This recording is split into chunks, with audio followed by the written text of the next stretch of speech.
Estate ವಲಯದ ಬೆಳವಣಿಗೆ ಹಾಗೇನೆ ಸ್ಥಿತಿಸ್ಥಾಪಕತ್ವಕ್ಕೆ ಈ ಸಲದ ಬಜೆಟ್ ಒಂದು ಒಳ್ಳೆ ಅವಕಾಶವನ್ನ ಒದಗಿಸುತ್ತೆ ಅಂತ ತಜ್ಞರು ಅಭಿಪ್ರಾಯ ಪಡ್ತಿದ್ದಾರೆ. ಈ 2024ರ ದ್ವಿತೀಯಾರ್ಧದಲ್ಲಿ ರಿಯಲ್ ಎಸ್ಟೇಟ್ ಚಟುವಟಿಕೆ ಕುಂಠಿತವಾಗಿದೆ.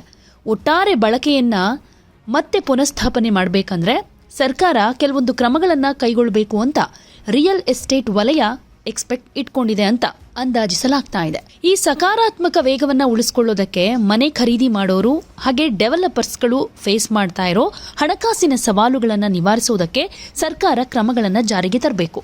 ಇದರಲ್ಲಿ ತೆರಿಗೆ ವಿನಾಯಿತಿ, ಹಣಕಾಸಿನ ಸುಲಭ ಲಭ್ಯತೆ ಹಾಗೆ ಮಾರ್ಕೆಟ್ನಲ್ಲಿ ಹಣದ ಚಲಾವಣೆಯನ್ನ ಹೆಚ್ಚಿಸೋದಕ್ಕೆ ಪ್ರೋತ್ಸಾಹಗಳು ಕೂಡ ಸೇರ್ಕೊಂಡಿವೆ ಅಂತ ರಿಯಲ್ ಎಸ್ಟೇಟ್ ವಲಯ ಒಂದಷ್ಟು ನಿರೀಕ್ಷೆಗಳನ್ನ ಇಟ್ಕೊಂಡಿದೆ. ಅದರಲ್ಲೂ ಖರೀದಿದಾರರು ಹಾಗೆ ಮಾರಾಟಗಾರರಿಗೆ ತೆರಿಗೆಗಳು ಒಂದು ಪ್ರಮುಖ ಅಂಶ. ಹೀಗಾಗಿ ಕೆಲವು ಹೊಂದಾಣಿಕೆಗಳ ಬಗ್ಗೆ ನಿರೀಕ್ಷೆಗಳು ಕೂಡ ಜಾಸ್ತಿ ಆಗ್ತಾ ಇವೆ. ಕೈಗೆಟುಕುವ ವಸತಿಗೆ ಪ್ರೋತ್ಸಾಹ ಹಾಗೆ ಗಮನ ಹರಿಸೋದ್ರ ಬಗ್ಗೆ ಕೂಡ ನಿರೀಕ್ಷೆ ಇದೆ. ಈ ರಿಯಲ್ ಎಸ್ಟೇಟ್ ವಲಯಕ್ಕೆ ಪ್ರಮುಖ ನಿರೀಕ್ಷೆಗಳಲ್ಲಿ ಉದ್ಯಮದ ಸ್ಥಾನಮಾನದ ಗುರುತಿಸುವಿಕೆ ಹಾಗೆ ಕೈಗೆಟುಕುವ ವಸತಿ ವಿಭಾಗದ ಪುನರ್ಜೀವನ ಸೇರ್ಕೊಂಡಿದೆ. ಒಂದ್ ಕಾಲದಲ್ಲಿ ಭರವಸೆಯ ವಲಯವಾಗಿದ್ದ 40 ಲಕ್ಷ ರೂಪಾಯಿಗಿಂತ ಕಡಿಮೆ ಬೆಲೆಯ ಮನೆಗಳು, ಕೈಗೆಟಕುವ ವಸತಿ, ಸಾಂಕ್ರಾಮಿಕ ರೋಗದ ನಂತರ ಸಾಕಷ್ಟು ಹೋರಾಟ ನಡೆಸ್ತಾ ಇದೆ. ಇನ್ನು ಬೇಡಿಕೆ ಹಾಗೆ ಪೂರೈಕೆ ಗಣನೀಯವಾಗಿ ಕುಗ್ತಾ ಇದೆ ಅನ್ನೋ ಅಂಶ.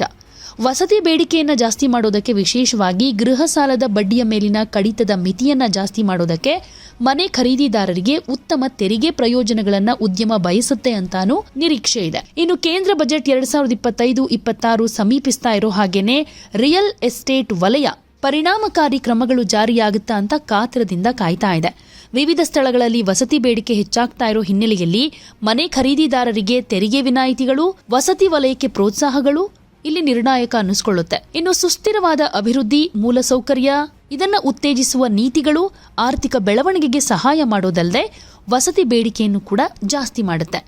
ಇನ್ನು ನಿರ್ಮಾಣ ಹಂತದ ಆಸ್ತಿಗಳಿಗೆ ಜಿಎಸ್ಟಿ ದರಗಳ ತರ್ಕಬದ್ಧಗೊಳಿಸುವಿಕೆ ಹಾಗೆ ಹಸಿರು ಮತ್ತು ಸುಸ್ಥಿರ ರಿಯಲ್ ಎಸ್ಟೇಟ್ ಯೋಜನೆಗಳಿಗೆ ಪ್ರೋತ್ಸಾಹವನ್ನ ನಿರೀಕ್ಷಿಸಲಾಗಿದೆ. ಹೆಚ್ಚುವರಿಯಾಗಿ ಡೆವಲಪರ್ಗಳಿಗೆ ಹಣದ ಚಲಾವಣೆಯನ್ನ ಹೆಚ್ಚಿಸೋದಕ್ಕೆ, ವ್ಯಾಪಾರ ಮಾಡೋ ಸುಲಭತೆಯನ್ನ ಉತ್ತೇಜಿಸೋದಕ್ಕೆ ಹಾಗೆ ಸಡಿಲವಾದ ಎಫ್ಟಿಐ ನಿಯಮಗಳ ಮೂಲಕ ಖಾಸಗಿ ಮತ್ತು ವರ್ಗಾವಣೆಗಳನ್ನ ಸಂಯೋಜಿಸೋದಕ್ಕೆ ಈ ನೀತಿಗಳು ತುಂಬಾನೇ ನಿರ್ಣಾಯಕ. ರಿಯಲ್ ಎಸ್ಟೇಟ್ ವಲಯ ಕೂಡ ದೇಶದ ಆರ್ಥಿಕ ಅಭಿವೃದ್ಧಿ ಮತ್ತು ಉದ್ಯೋಗ ಸೃಷ್ಟಿಗೆ ಪ್ರಮುಖ ಅಂಶ ಅನ್ನಿಸ್ಕೊಳ್ಳುತ್ತೆ.